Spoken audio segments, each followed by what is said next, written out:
Эрхэм үзэгчтэй хоёр амгалан адилхан. Монголын үндэсний олон нийтийн телевизийн цаг үе үзэл бодлын ярилцлагын нэвтрүүлгээ эхэлж байна.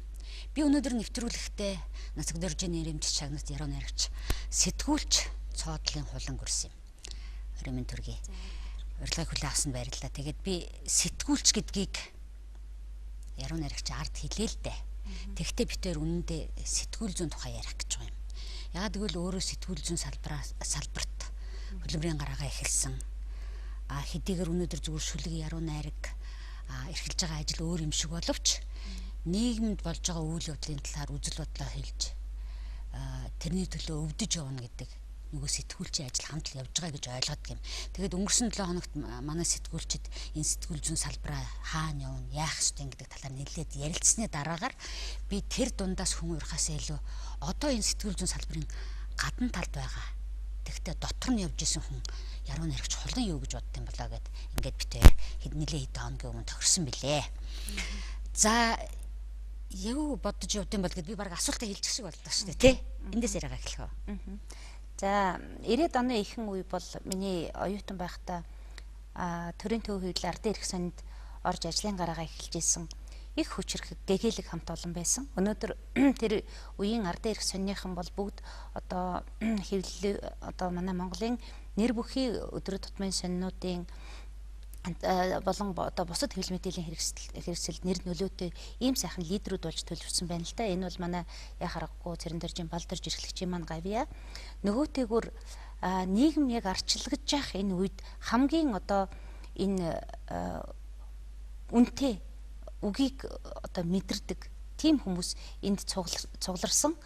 Тэгээд энэ хүмүүстэй энэ багт орж ажиллана гэдэг бол одоо миний хувьд бол хамгийн том ад завшаан гэдэг юм уу, тийм зүйл байсан.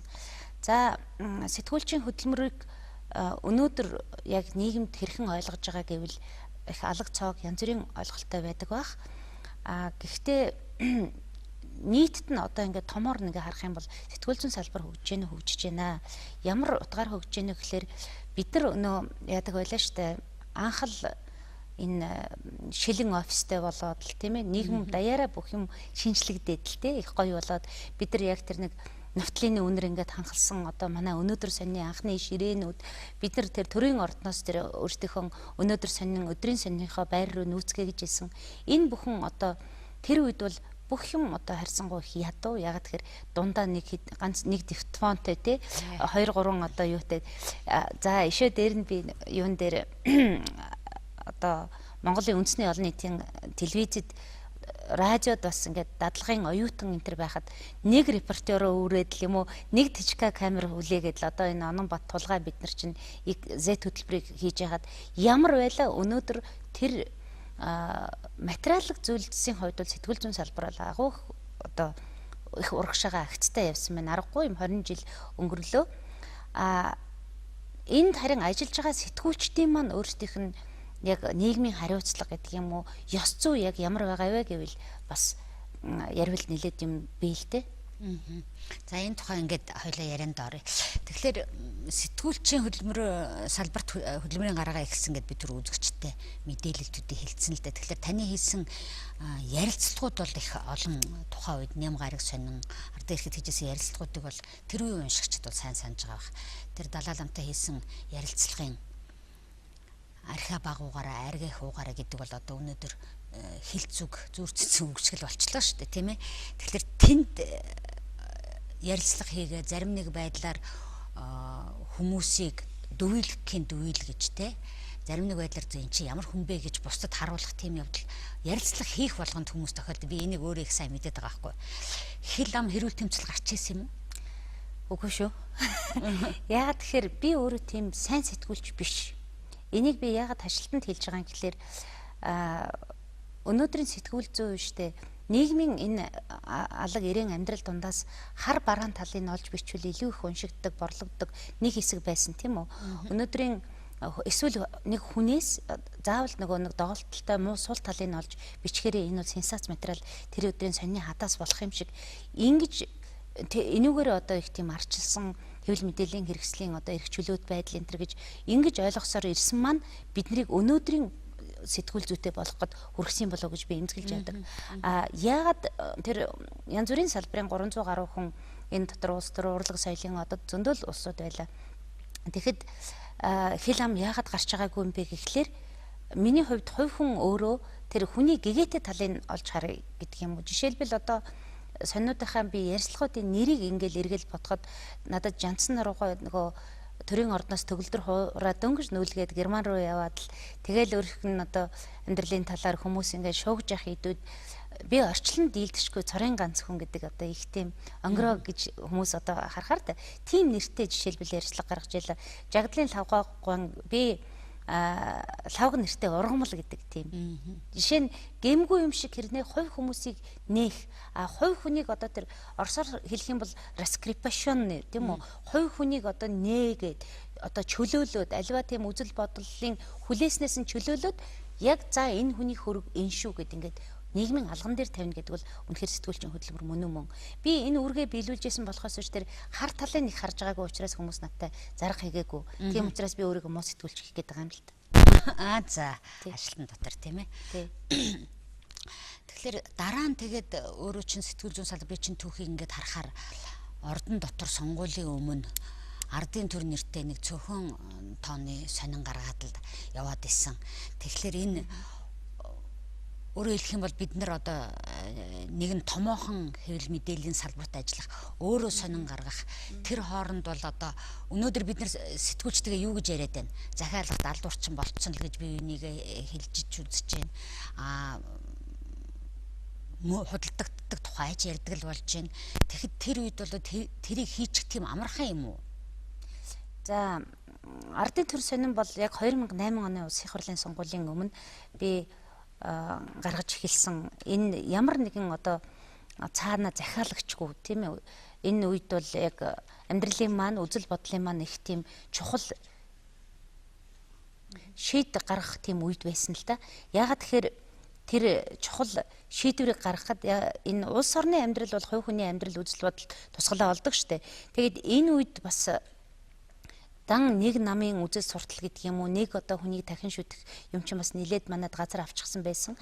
Тэгээ энэ үед одоо бас дуу хоолойгоо одоо илүү хүчтэй байлгах гэдэг юм уу, энэ үндсэн дээр би сонин гаргаж одоо зүрхэлсэн.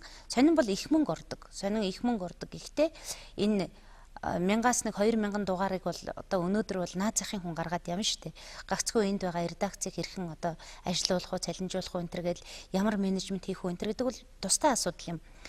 Гагцгүй ардын төр сонин юугаараа одоо их цөөхөн хэвлэгддэг байсан хэрнээ дорхноо дуустдаг төрийн ордон тарагдаал тэгэл байхгүй болдог байсан гэхээр өнөөдрийн ярьж бичиж байгаа энэ олигархуудын тухай энэ сонин хамгийн анх одоо зөрөгтэй дуугарч эхэлснээрээ одоо нэр бүхий улсын хурлын гишүүд энэ яг энэ сониноос болоод нэр дэвшээг үндсэндээ энэ сонин бол амлаж авчгаад бүгдийн сонгуульд өвдөг шороод болсон байхгүй. Тэгээ энүүгээрээ бас их нийгэмд нэр хүндтэй болсон. Гэхдээ бас өөртөө мэдээж тодорхой хэмжээний дайсан хураасан. Энэ дайсан гэдэг нь юу юм бэ гэхлээр нийгмийн өнөөдрийн энэ тогтолцоог гажуудулсан тийм үү. Зөвхөн одоо эрх мэдлэр юм уу мөнгө хөрөнгөөр бүгдийг одоо шийдэж болдог. Энэ газрын 8-ыг цэцгэлүүлсэн ч гэдэг юм уу. Ийм улсууд бол мэдээж энэ сонины дайснууд байсан. Тэгээд сонин маань өөргөө биелүүлсэн гэж үзээд би ардын төр сонино яасан л да. Одоо хаасан. Тэгээд тухайн үед бол хууль зүйн яамнаас энэ сониныг хаана гэдэг юм уу. Би шүүхэд энэ сониноос болж харин дуудагдаж байсан өөрөө санаж байгаа бах тийм би нөгөө хөшөөтийн уурхайн асуудлыг анх санаж байна. Бямжил эрхлэгч маань одоо бурхан болсон нөгөө зарилгаар дархалсан сутааг минь зэрлэгээр дэлбэлэхээр зэхэж байна гэдэг тэр ховдын хөшөөтийн уурхайн асуудлыг хөндөж тэр өнөө онц сурлахтан барсуулдын онцгой түүх гэдэг нь гарч яснаа да. Инээс болоод би дүүргэн шүүхэд дуудагдагдаад тэгээд тэр юун тогтоогдоогүй учраас хүн гүтгсэн энэ тэр хэрэгээр би хагас сая төгрөг одоо хувьяасаа төлөөд явж исэн. Надад бол мэдээж энэ зохилт энэ өнөөдрийн сонинд байгаа л ердийн тохиолж байгаа юм. Тэгтэл 4-5 жилийн дараа өмчөө хамгаалаад одоо нөгөө барсуулд гэдэг хүн буцаад би хөшөөтийн уурхайн эзэн мөн шүү гэдэг одоо Гонконгийн бирж дээр нөгөө арилжаанууд нь зарагдаад бондон зарагдаад эхлэнгүүт иймэрхүү өөрөөр хэлбэл за одоо яг төрүүлж хардаг сэтгүүлч бол хэдэн жилийн өмнөөс он цагийг төрүүлж хардаг. Үүгээрээ зүгээр яг яруу найрагчд ганцхан зөнчд байдаг юм биш л дээ. Сэтгүүл зүй тэр нийгмийг шинжилдэг, их задлан шинжилдэг. Үндсэндээ мис заслын ширээн дээр авчирчаад хаана нь юу нь болохоо байна гэдгийг л үздэг эмчнэр шүү дээ, нийгмийн эмчнэр. А гэтэл яг нийгмийн эмчийг хийхээс илүү зүгээр тэр харин магадгүй зүгээр зарим тохиолдолд нөгөө морг нөгөө хүн заслын эмч шиг ингээд ажиллаад ээж болохгүй л дээ. Тийм ээ. Үүгээр одоо нөгөө ашиг хонжоо олох те энэ тал нь илүү давмгайлаад ирэхлээрээ сэтгүүл зүйн мөн чанар өөрөө алдагдаад байдаг. Тийм учраас ийм зүйлээс хамгийн их болгоомжлох ёстой юм шиг надад санагдав. Тэгэхээр наад яран дээр чинь бол та бол сая яриагаа ингээд тэр сэтгүүл зүйн мөн чанартай холбоо төгсөж чинь л та хариултаа. Би бол энэ дээр нөгөө сэтгүүлчийнхаа үнэн зөвийг тогтоох, сэтгүүлчээ өмөөрөх. Өнөөдөр нөгөө сэтгүүлзүүд болоод байгаа үйл явдлын энэ юм бас ужиг уршиг дэсэгтэй юм шиг санагдаад байна л да. За бид бүгдийн мэддэг сэтгүүлчдийн мөрддөг нэг тийм одоо нэгдсэн үндэсний байгууллагын одоо ер нь сэтгүүлчдийн олон улсын байгууллагыг хамгийн анх одоо харж үзсэн ивент итгэсэн газар бол ЮНЕСКО нэгдсэн үндэсний байгууллага. Тийм учраас жил болгон нөгөө хэвлэлийн эрх чөлөөний өдөр 5 сарын 3-нд дандаа ерөнхий нарийн бичгийн дарга нь одоо юу яадаг илгээмж явуулдаг шүү дээ. Тэгээд тэр илгээмжтэй юу гэж дурддаг гэхээр яг тухайн одоо нөхцөл цаг үед тохирсон тэр утга санааг бол тийшээ тэр илгээмжтэй оруулдаг. Тэгээд энэ юунаас тэр анх ЮНЕСКОгийн ивэлдор 1983 онд илүү нэг 400 мянган сэтгүүлч анх хуралдаад дараа нь тэгээд тэрний анхны тулгар зарчмуудаа ингэж бий болгоод баталсан тийм үү. Тэр тулгар зарчмууд 78 оноос ч хойш нэг 4-5 жилийн дараа 83 онд Парист дараа нь Прагад нөгөө олон улсын сэтгүүлчдийн мөрдөх 10 зарчмыг бий болгосон. Би нөгөө энэ ярьцлага орно гэдгийг одоо мэдчихсэн учраас бас тэр яг 10 зарчим яг юу байдаг вэ гэхэлэр нэгдүгээр зарчим нь болохоор нөгөө иргэд үнэн зөв мэдээлэл авах нэгдүгээр зарчим. Хоёр дахь нь сэтгүүлчийн үүрэг нь болохоор нөгөө бодит баримт тулгуурлах зарчим байгаа. Гурав дахь нь сэтгүүлч нийгмийн хариуцлага авах ухамсарлах. За дөрөв дахь нь болохоор сэтгүүлчийн мэрэгжлийн ёс зүй. Тийм үү, энэ мэрэгжлийн ёс зүйн зарчим. За тав дахь нь одоо юу гэдэг нь олон нийтийн хэвлэл мэдээллийн хэрэгслүүд энэ олон нийтэнд нийгэмд хүртээмжтэй байх зарчим. За 6 дахь нь манайд бас их алдагдж байгаа, зөрчиж байгаа гэж миний үздэг. Хувь хүний амьдрал одоо нэр төрийг дээдлэх тэр зарчим байгаа. Ингээд нэг 7 дахь нь одоо би энэ бүх 10 зарчмыг дуртахаас илүүтэй. За тэр хамгийн сүүлд нь болохоор нөгөө хэвлэл мэдээллийн хэрэгсэлд тэр харилцаа холбооны шинэ хандлагыг одоо хүлээн зөвшөөрөх, хөгжүүлэх гэсэн тэр 10 дахь зарчим байгаа л да. За дайн самууныг сурталчлахгүй байх, үндэстэн ястнуудын хоорондын одоо яс хаяхгүй байх, утаанд ормжлохгүй байх ч гэдэг юм уу, дискриминац хүний дискриминац хийхгүй байх ч гэдэг юм уу. Энэ бүх декларац тунхаглуудтай бүх одоо үндсэн зарчим л ерөөсөө энэ 10 зарчимтай байгаа байхгүй. Монголд ягаад энэ бүхэн эхнийх нь одоо магадгүй одоо хэрэгжихгүй те эхнийх нь алдагдаад ирэхээр л дараачих нь ингээд нөгөө даалуу нөгөө нурдаг зарчмаар л унаад ирж байгаа үсттэй.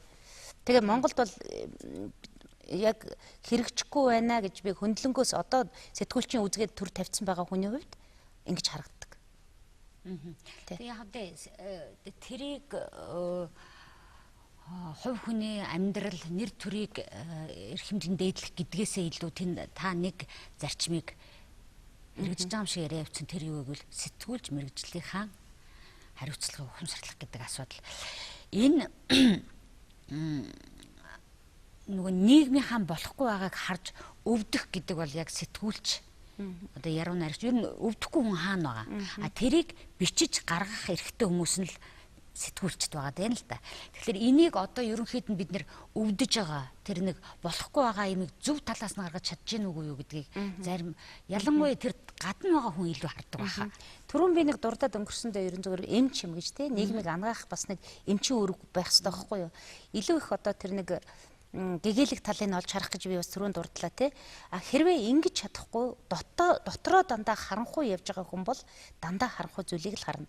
Монголын нийгэмд болж байгаа амьдралын бид нар өнөөдөр бүх муу юмыг түжиж шít. Тийм ээ? Энэ нэг сонирн биш. Магадгүй энүүгээрээ бид нийгэмдээ эргээд гажиг тариад байгаа юм биш үү? Магадгүй одоо ингээл мэдээж тэр хүмүүсийг шившгэлэх нь бол зүйл байх л да. Гэхдээ ингээл нэг сайхан айл ингээд ороо тийм үү? Одоо гэр бүлэрээ телевизийн өмнө ингээд суухтал за нэг Монголд одоо за тийм хүүхдийг бага насны хүүхдийг хүчирхийлжээ. За ингэжээ гэл ингээл өдөр тутмын тэр нөгөө криминалист эрүүгийн гэмтэргийн л юм харна. Тэнд нэг тийм сайхан юм болжээ гэдэг мэдээнүүд байхгүй. А гэтэл зүгээр бидний хой төршиг жишээлбэл харъя тийм үү? Хой төршийн мэдээнүүд дандаа ямар нэг тийм хөөхөн гэгээлэг жишээлбэл үзэглэн ийм сайхан үзэглэн нээгжээж гэдэг юм уу. Энэ зураачийн тэдэн насны ой болж ээж гэдэг юм уу. Гэгээлэг мэдээгээр дуусгадаг та бүхэн анзаарсан баг. Бүх одоо BBC News энэ төр бүгдээрээ тийм штэ. Хөөхөн хоолны реклам энэ төр ороод л явцдаг штэ. А гэтэл манад яг ерөөсөө энийг барьж байгаа тийм энэ зарчмыг яг барьдаг тийм зүйл байхгүй юм байна.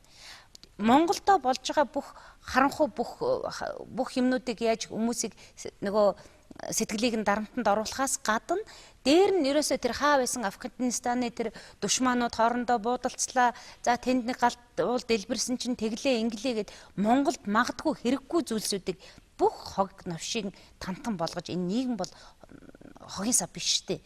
Тэгэхээр энэ гэгээ үзэгчийн оюун ухаан. Үзэгчийн оюун ухаан тийм ээ.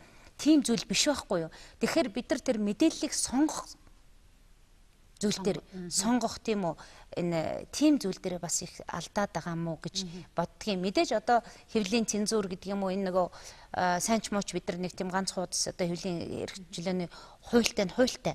А гэхдээ зарим зүйлүүд дээр одоо тэр нэмэлт тодтголууд энэ төр нэлээд сайн хийж өгөхгүй бол бид нар өнөө л нийгмийг харанхуй байвал харанхуй дээр нь харанхуй улам болгоод зэрлэг байвал улам тэрийг сурталчлаад байгаа юм шиг тэр 10 зарчимдаа харин ч тэрийг одоо мөрдөхгүй байх тэр нөхцөлийг бид нар үүсгэж дээ гэж үзэж болно л доо.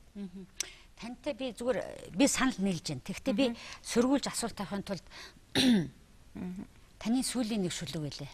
Эх орон гэж байдгийг бид мэднэ. Төр орон гэж байдгийг мэдэхгүй юм байна гэд энэ зовнсон энэ шүлэгчин бас хүнийг нэрээ юу илээ. Ингээл бас л нэг сэтгэл зовоосон тэр бодлоо та бас хэлж штэ. Тэгэхдээ тэрэн дээр бол зөвхөн тэр хинт ч хамаагүй хар мэдээлэх биш. Болохгүй юмыг гаргана гэдэг утгаараа энэ бас л нэг тийм юу юм биш үү? Бид нар одоо ингээл эх орон гэж бол одоо их хүмүүс одоо цээж дэлдэг гэдэг. Бүгдээрээ л одоо нэг юм болохоор л эх орон гэж одоо энийг бол одоо мэдээж тэр популистууд нь хийдэг ч юм уу. Ялангуяа сонгуулийн үеэр энэ тэр ингэдэг штэ. Юм бүхнийг л эх оронтой холбодог. Мэдээж монгол хүний сэтгэлгээний онцлог байх.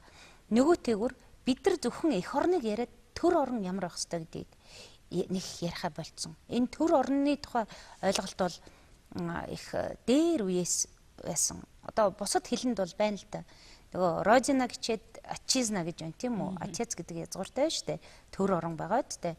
Англиар Motherland гिचээд Fatherland гэж байна. Энэ зүгээр яг тэр утгаараа орчуулгадаж тэр утгаараа бууж ийнэггүй бол бас бодож үзүүштэй л байх. Миний бодож байгаа тэр энэ төр орн бол хуулийн дарангуйлал тийм үү? Хуулийн одоо яг зөв хуулийн гэж хэлэх юм уу та. Тийм шудраг хуулийн тэр дарангуйлалд хүн бүр тэгш тийм байх ёстой. Тэр л зүйл бол эх орн байхгүй юу?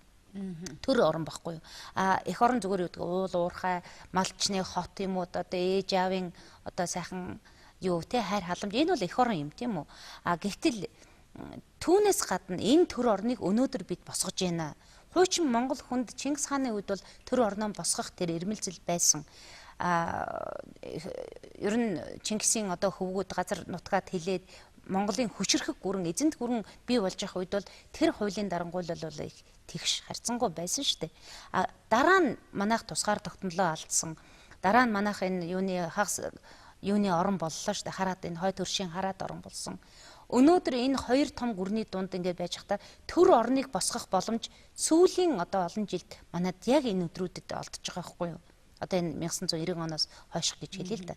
Тэгэхээр энэ төр орныг босгоход бид нар эх орн гэдгээр одоо хэрэлдэг байсан бол одоо төр орн гэдгээр хэрэлдээд үзвэл илүү хөгжих ёстой юм шиг надад санагддаг байхгүй юу? Яг хөө төр орн гэж хэлэхээр хүмүүс одоо яг юу гэдэг нэг гэхлээр яг тэгэхээр ерөнхий утга агуулга Монголд бидэрт байсан биш үү? Төрийн сүлдмэн өршөөгд бид нар төрийг шал өөр утга ойлголтоор одоо засгийн газар ч юм уу те гэдэг утгаар биш ойлгож ирсэн тэр чинь тэрийг та төр орн гэж нэрлэдэг юм шүү. Тий. Жишээ нь одоо төр иргэн хоёрыг одоо холбож идэг тэр нарийн судсыг сэтгүүлчд барьж штэ. Яагаад гэвэл төрийг одоо жишээлбэл аливаа төрийн хууль одоо сонины цаасан дээр хэвлэгдээл сэтгүүлчийн хөдөлмөрөөр эн чинь буугаад л уншигчтай очиж гин. Жишээ нь наад захын жишээ. Төр орон яаж ажиллаж гин гэхлээр энэ төр орны тухай мэдээллийг иргэн хүнд бид нар яаж хүргэх ёстой? Төрийг бишрэн шүтэх ёстой юу? Эсвэл дандаа байнга хянах ёстой юу? Эсвэл бид нар одоо үнийг эсвэл байнга одоо юу гэдгийг үзэн ядаад л юм уу? Ингээд тэр үзэн ядах үзлийг нь дэвэргээд байх уу иргэний те? Төр иргэн хоёрыг харшилдуулах ёстой юу? Энэ үн дээр бас мэрэгжлийн ёс зүй тэр нийгмийн хариуцлага чинь дахиад яригдах байхгүй юу? Тэгэхээр энэ төр орны тухай жишээ нь хүмүүс бол одоо энэ бол зүгээр төрийн сүлд өршөөж гэдэг юм уу, энэ цаад утгандаа тийм л байх. Жишээлбэл одоо би нэг зүйл дээр их өрөвдгийн тэр нөгөө Малайзид нэг халуурчны гартаа ясан нэг Монгол охин биш үү Алтан туяа гэдэг. Тэрний аав бол өстө үнэхээр тэмцэх шиг болсон. Тэгээ энэ дээр яг тэр төр орон оролцсон уу тий? Одоо Бали аралд жишээлбэл шуурга боллоо гэхэд чинь хүмүүс одоо том одоо гүрнүүд онгоц явуулаад хүний авч яхад Монголын иргэн тэд байж энэ төр гэдэг ч юм. Ингээл нэг мэдээлж ийн гэдэг чинь бид төр оронтой байгааг шинж байхгүй юу? Энэ сэжмүүдийг бид нар илүү их тийм одоо нарийн гэдэг юм уу, нандан энийг төрд итгэх итгэлийг бид нар бас их яаж өгөхгүй бол өнөөдөр нөгөө хэвлэл мэдээллийн энийг эрх чөлөөт уншигч нь ч эрх чөлөөтэй, сэтгүүлч нь ч эрх чөлөөтэй. Тэгэл одоо юу гэдгийг тэр хужаа, энэ одоо их хурлын одоо тим дарга, тэр нь хужаач гэдэг юм уу. Ингээл комментараа хүртэл хүмүүсийг муу хэлээд л тийм ээ. Юугаар хэлээд л сэтгүүлчид ямар ч хариуцлага хүлээхгүй. Тэгээ энэ магадгүй зүгээр нөгөө сэтгүүлчийн сургууль бол их олж орчихсон шүү дээ. Маш олон сэтгүүлчид байна. Тэгээд энэ авч байгаа энэ ромбныхоо нэг л байхын дипломтонгууд яваад идэг. Яг жинхэнэ сэтгүүлчид нийгэмд өнөөдөр хуруу дарамт зөөхөн байна.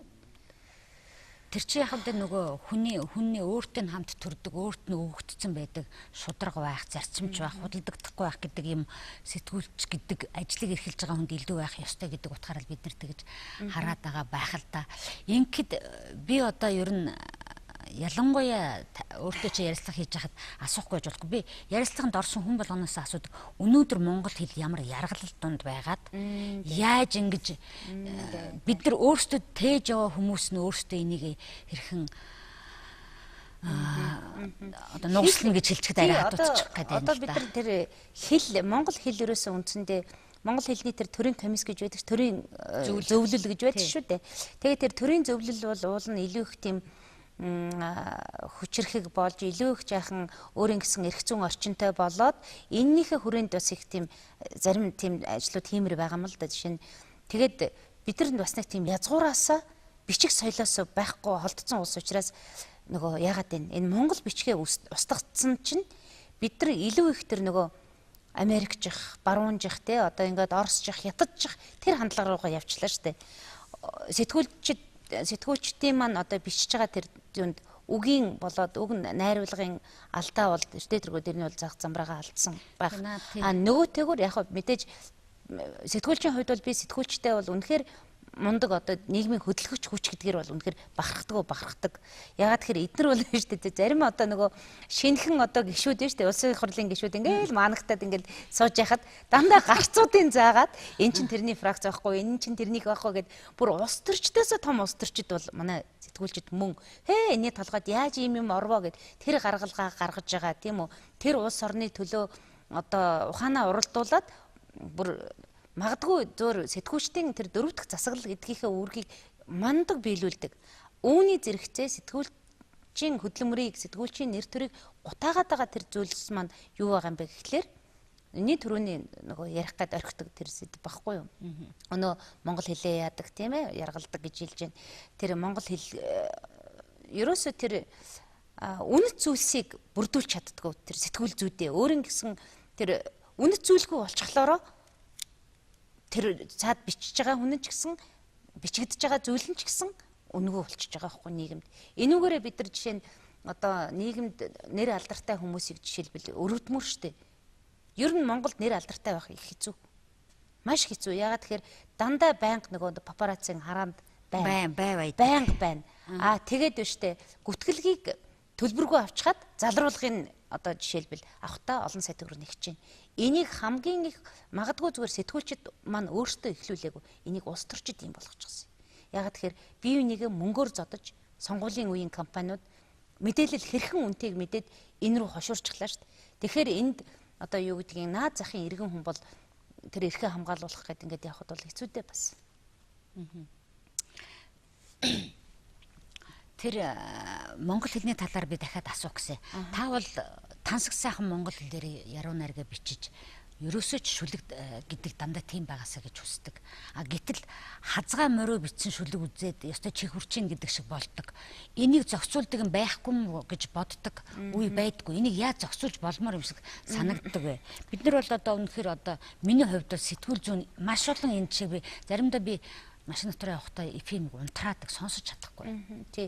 Түрүүн л нөгөө ярьдаг зөвхөн Монголын байтугай гадаад дэлхийд дахны нөгөө хамгал хэрэггүй бүхнийг авчирдаг шиг бид нар энэ мэдээж яруу найраг сэтгүүл зүйн хоёр бол их хоорондоо их өөр юм. Яагаад тэгж яах вэ гэхээр би 30 жил шүлэг өчлөө. Монгол хэлээр л хүнд очиж байгаа шүү дээ. 30 жил шүлэг өчлөө. Мэдээж шүлэг яруу найраг бол хүнд бас тодорхой хэмжээний хөдөлмөр учраас тодорхой хэмжээний бизнес биш юмаа гэхэд орлого дагуулдаг шүү дээ, тийм үү? Номуудын маань борлуулалт тарьцангуй гайгүй байдаг. Энэгээр мөнгө олж ийн олж ийн. Гэхдээ 30 жил шүлэг бичснээс дандаа энэ шүлэг бол ерөөсөө бурханлаг тарин шиг шүү дээ. Дандаа магтаж байгаа үстэй ялангуяа Монголын яруу найраг. Гэвтэл 30 жил шүлэг бичснээс 3 сар сонин эрхлэхэд би өстэй цулаатлаа байцсан шүү дээ. Яагаад гэж төрөөрөө? Яагаад гэж тэгээ би энэс яагаад намайг хайсан гэж энэ ардын тэрэг би өөрөөсөө их урвах юм байна лээ. Хүмүүс энэ их муухай. Энийг бичээд өгөөч гэж мөнгө өгнө. Сонины чинь дэмжиж байгаа гэдэг нэрийн дор. Тэр бүхэл одоо бичиж байгаа хүмүүс ирж мөнгө өгье гэж. Магадгүй манай сонин энэ дэр бол бичээ гэж бас өгнө. Бас өгнө. Тийм учраас зүгээр яг сонино дэмжихийн тулд эн чинь би өөрөө нөгөө нэг хувийн халааснасаа гаргаж исэн хүн чинь аппаратад хийхин тулд би тэднээс мөнгө авах үедээ авна. Гэхдээ би энэ зүйлийг бичихгүй шүү, бичнэ гэдгээ бол тохирдог байсан. Яагаад гэвэл энэ жишээлбэл хэл ам нэгдүгээр дагуулсан, хоёрдугаарт үнэн бодит байх энэ тэр нөгөө баримтад тулгуурлах тэр зүйлүүд маань их бүрхэг байсан нийгэм гэдгийг бодолцож үзэх хэрэгтэй. Өнөөдөр бас харьцангуй үнний хошуу бас нэг жаахан наашаа эргэцэн цаг үе гэж би олж харж байгаа. Хэрвээ сэтгүүлч өөрөө л хэрвээ хүсэх юм бол үнэн чудраг байж чаднаа. Тийм ч учраас одоо жишээ нь манайх энэ юуны одоо хөшөөтийн урхан асуудал яг анх ховдоос л ингээл бүх мэдээллүүд ирээл ховдын арчилсан холбоо надад бас их мэдээлэлээр тусалж исэн энэ дашрамд би баярлалаа гэж хэлье. Хамт надтай үнний эрэлт гарцгаасан шүү дээ. Тэгэхэд энийг бичиж яхад бүх сонинууд зэрэг дуурсан байхгүй юу? Тэгсэн бүх сонин гинтхэн чимээг болсон. Манай сонил ганцаараа ашиглаад. Тэгэхэд хүмүүс нь ирээд одоо энийг болоо гэд ингээд санал болгоод өөрөөр хэлбэл худалдагдах тийм юу ирсэн байхад манайх ганцаараа тороогоод шүүхэд үлдсэн. Тэгээд би тэр торгуулж байгаа байхгүй. Тэгэхээр энэ худалдагдахгүй байх гэдэг бол сэтгүүлч хүнээс өөрөөс нь шалтгаалдаг. Эн чинь нэг тийм ямар ч одоо бид нар яам тамгын газар хяналт цензуртэй болоод энийг бол мөрдөж мөшгөж чадахгүй. Яг наад чинь бол одоо бид нар сэтгүүл зүйн яг энэ дотроо бол өнөөдөр бид наадгач юу гэж ярьж байгаа хэвээр хаалтын гэрээ гэж яриад байгаа байхгүй юу? Хар мэдээ бидний тухай хар мэдээ гарахгүй шүү гэд гэрээ хийгээд мөнгө төлчдөг. Тэгээд өөрөө бол тэр тухайн тохиолдолд яасан бэ гэхтээ зэрэг шүлгээ бичээд яшигдаа номоо худалдаад мөнгө олъё доо би худалдах юм байна гэд хаацсан байна тийм үү? Гэтэл өнөөдөр энэ 2,900,000 хүнд уншдаг нь тэр янз бүрийн хов живийг уншдаг үздэг, хардаг тэр үзэгч унших сонсогчд маань хэд вүлээ. Тэр дунд энэ олон сонин гараад ирэхээр бүгдээрээ ямар нэгэн байдлаар амьдрах хэрэгтэй болно доо.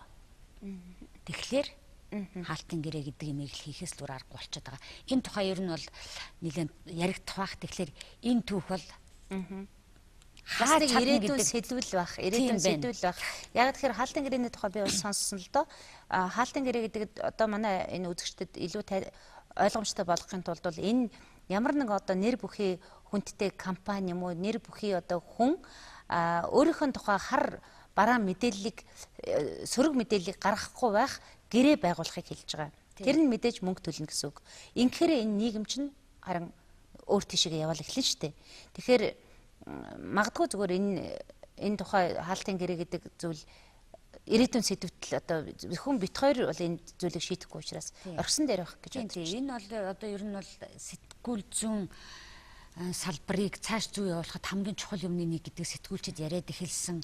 Энийг тэгээд битээр бас ярианда дурдах нь жирийн үзэгч гэсэн энэ юу юм бэ гэдгийг бас ойлгох хэрэгтэй байхаа гэж. За ер нь сэтгүүл зүйн тал дээр нэлээд ярьчих шиг боллоо тийм ээ.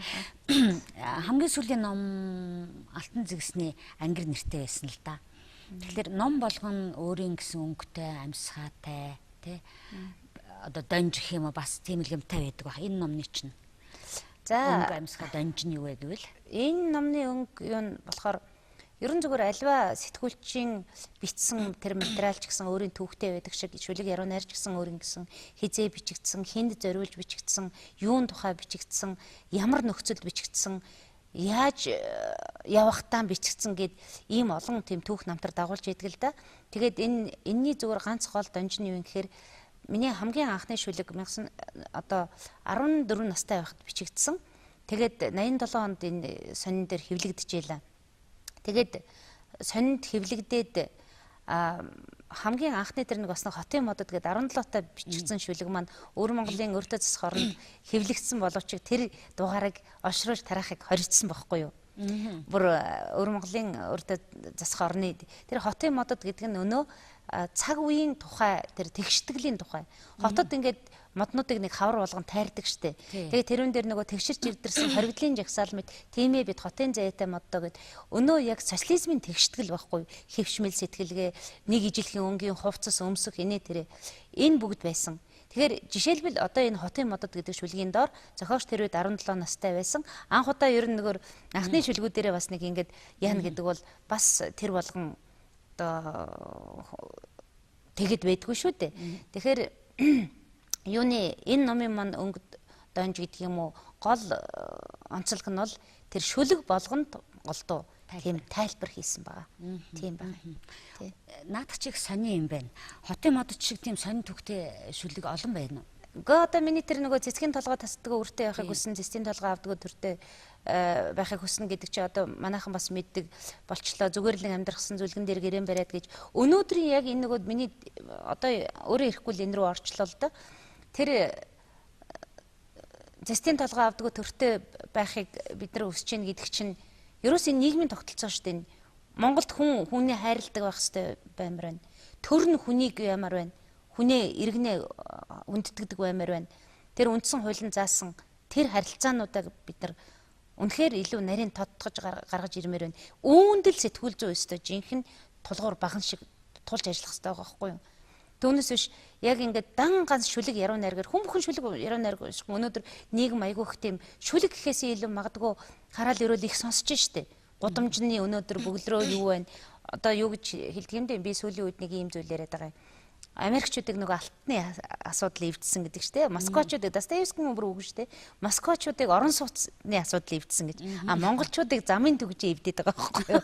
Нөгөө нүүдэлчин сэтгэлгээтэй давхиж явсан улс чинь бүр цуснд нь суудсан нэг нэгнтэй шахалдах дургу. Тэгэл өнөө хараал өрөөлөө урсгаал энэ бүх тэгээд Монголын хүн амын ихэнх нь нийслэлтэд төвлөрч гисэн. Дөрвөн уулан дотроо хашигдсан. Тэгэхээр энийг шүлэг уншаад байхад нийгэм бол өнөөдрийн нийгэм бол биш ээ. Харин Азуулж та миний шинэ номыг олоод уншсанд баярлалаа. Тэгээд юу вэ? Энэ номноос би харин юу гэж бодож байна. Энэ эх орны тухай нэг шүлэг хэлье гэж бодож байна. Өөрөө бас түрүүн надад хэлжсэн. Тэгээ би эх орны тухай санаа алдалт шиг эх орон гэж шүлгээ би хэлье да. Сая 500 гаруй дээгүр чинь хөндлөн гул тэнэж саа хоргой дээлэн сэмэрхийг ч юм чинээ саналгүй. Саадагтай талын чин шивээг элэглэн хэвтээд сайхан чиг их ормон гэж би аяархан шивндэг сая саадаг чинь ганцхан төрөв билээ би. Олныхон дунд шахалдан хувьхан заяага нийтгэж огторгойн хуранд чин шалбан орхон юм чинээ саналгүй онож алган дээр буусан мөнгөн тусал дээр олдошгүй тансаг их ормон гэж би аяархан үнсдэг орох борооны чинь ганцхан тусал билээ би. Өөрийгөө чамлаж өндөр дээд бүхэнтэй таниган зөөрлөж өрлөг эх орнон алхам бүрийдэн чадлаараа хайрлаа. Санаа шимшрэхгүй ганц ч өдөр харамсалтай надад байсангүй. Сайхан эх орон минь чи хизээ ямагт санаа алдалт минь л байсан юм байна. Тайлбартай юу? Юугийн тайлбарлах вэ? Гэхдээ энэ шүлэг өөрөө тайлбартай. Энэ ямар ч тайлбаргүй. Энэ бол энэ онд бичсэн шүлэг. Ер нь явж бид нар тэр эх орон, төр орон гэл ингээл сэтгүүлчд ямар байх ёстой гэл ингээл энэ бүгд л ер нь явж энэ эх орон, төр орны тухай байхгүй юу? Би яагаад энэ төр орон гэдэг ойлголтыг бас энэ шүлгэндээ хийгээл ингээд яваад байгаа нийтлүүдээ ингээ гаргаад яваад байгаа юм гэхэлэр эх орныг бол хүн их амархан худалдаж газрын баялагийг худалдаж байгаа шиг авчиж болоод байгаа юм. Эх орон бол их хөрөх хэврэг байхгүй юу? Тийм ээ? Яг нэг хөрхэн нөгөө хаврын ногоо нэрэлсэн нялхарсан нөгөө пүрэд орж байгаа маань шүлгэнд байдаг шиг тэр хаврын 4 цагийн тал дуунах шиг тийм эмзэг ямар ч одоо хүн төр орон бол хүчрэхэг байх ёстой. Төр орон одоо бол юу гэдгийг нэг тэнэмэл эцэг шиг бэлвсэн их шиг нөгөө эх орн нь их олон хүүхдээ өнчин хүүхдээ ганцаараа л тижээгээд исэн юм шиг дандаа л ингэж явлаа шүү дээ. Өнөөдөр төр орон шиг төр орныг босгохын тулд хүн бүхэн өөрөөрөө байх ёстой. Төр орныг элэг барьж болохгүй. Төр орон өөр ингэсэн нэртэй нүртэй дэлхийд танигдсан. Яавал хүчрэхэг байх вэ гэхээр тэр иргэнэ асардаг, хайрладаг. Тэр хүндэлдэг. Гэтэл бид нар энэний сэжмийг хэн бий болгож байна? Сэтгүүлчд бий болгож байна. Тэр хүндлэхгүй байна уу, хүндэтгэж байна уу гэдгийг тэр сэжмүүдийг төр орон иргэн хоёрын харилцааг хамгийн их эергүй болгож чадах тэр зүйл бол ерөөс энэ сэтгүүлч өөрөө баггүй. Бараг яруу найрагчтаас илүү сэтгүүлчдэг томоор тодорхойлчлаа гэж бодож байна. Яалаа гэж. Яруу найрагчд бол зүгээр нөгөө мөнхийн тэр постулат ойлголтуудыг л хүмүүсийн оюун санаанд нийгмийн сэтгэл зүйд суулгаж өгөөд энийг уншсан сэтгүүлч бол тэр том эзээгээр явах хэрэгтэй байхгүй зоригжиж урамшиж энэ төр явах хэрэгтэй байхгүй юу хөглөгдөж явах хэрэгтэй байхгүй юу түүнээс биш ингээл бид нар ч гэсэн ингээл сэтгүүлчтэй адилхан яруу найрагчид бид нар ч гэсэн муухай зүйл бичээд л одоо ингэж яагээд нийгмийн плакатны хэллэгээр ингээд яриад эхлүүл яруу найргийн үндсэн нэгдүгээрт байхгүй болно хоёрдугаарт сэтгүүлчид өөртөө уянгалаад ирэх юм бол бас болохгүй байхгүй юу ягаад гэвэл инхээр чи нөгөө үнэн бодит амьдрал өөрөө харцаагаан зураг шиг байхад дандаа ингээд солонгийн өнгөөр бичээдэл бас юу болох вэ тийм ээ.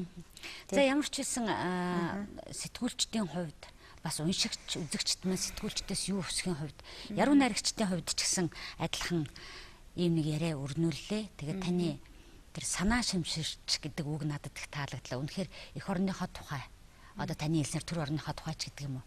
Ерөөсөл энэ Монголынхон төлөө санаа шимширч бүгдээрээ нэгэн сэтгэлээр л явах хэрэгтэй байна да. Бид нэр энэ тухай үргэлжил ярих болно. Таны дараагийн яриач ийм л өнгөтэй байх хаа. Амжилттай баярлалаа. За баярлалаа. Танд амжилттай. Баярлалаа. Шүм үзэгчтэй цаг үйл болон энэ удаагийн дугаард яруу найрагч сэтгүүлч цоодлын хулгай оролцлоо анхаар үзсэн та бүхэнд баярлалаа. Сайхан амраарай.